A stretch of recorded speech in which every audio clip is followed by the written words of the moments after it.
Senator from Arkansas. I ask unanimous consent that the quorum call be lifted. Without objection. Today, I want to speak about our vote on the waters of the U.S. regulation and the Environmental Protection Agency.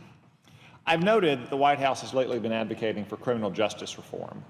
They say an underlying problem with the justice system today is that Congress criminalized too much conduct too severely. But it's the same White House that is behind the new Waters of the United States regulation, an executive power grab that would effectively put every landowner in Arkansas and America at risk of federal criminal charges for making adjustments to land on their own private property. The Waters of the U.S. regulation gives the government jurisdiction and, in turn, the danger of federal criminal charges over tributaries, adjacent waters, and, quote, other waters. This includes streams that only exist after heavy rains, or as some of us call them, mud puddles. If a landowner in Arkansas has so much as a ditch on his or her property, he or she could be liable for federal criminal charges for disturbing that ditch in any way.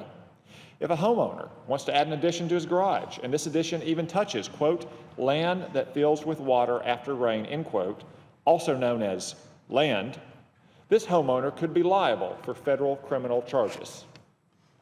President Obama and my Democratic colleagues argue that we're exaggerating. Come on, they say. The Environmental Protection Agency would never bring charges against a homeowner for expanding his garage or trying to regulate a mud puddle. They insist on the benevolence of the EPA and ask us to trust them to exercise good judgment and reasonable discretion. Before we trust the EPA's benevolence, though, it's prudent to examine the EPA's own track record.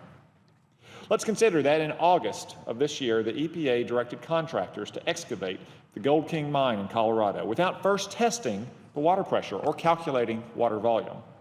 In the worst environmental disaster in recent years, the EPA caused more than 3 million tons of toxic wastewater to pollute the Animas River.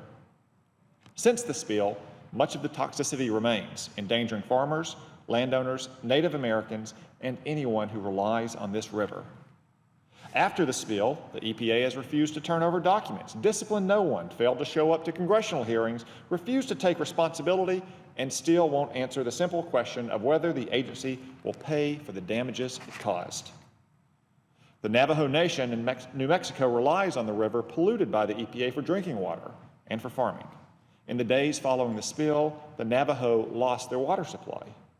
The EPA offered to deliver clean water to the Navajo that it could use for drinking and crop irrigation. But instead, they used dirty oil tankers to deliver contaminated water. The EPA is not only a threat to citizens, to landowners, and to businesses, it's also a threat to the environment they purport to protect. And since the disaster, the EPA has continued to spill toxic wastewater into creeks and rivers. There has been zero accountability for this agency. Based on that track record, I don't think we should be giving the EPA any more power. That's why I'm joining my colleagues earlier today to vote to roll back the Waters of the United States regulation before the EPA criminalizes nearly every landowner in the United States. But we should also consider the bigger picture. This regulation is a symptom, not the problem.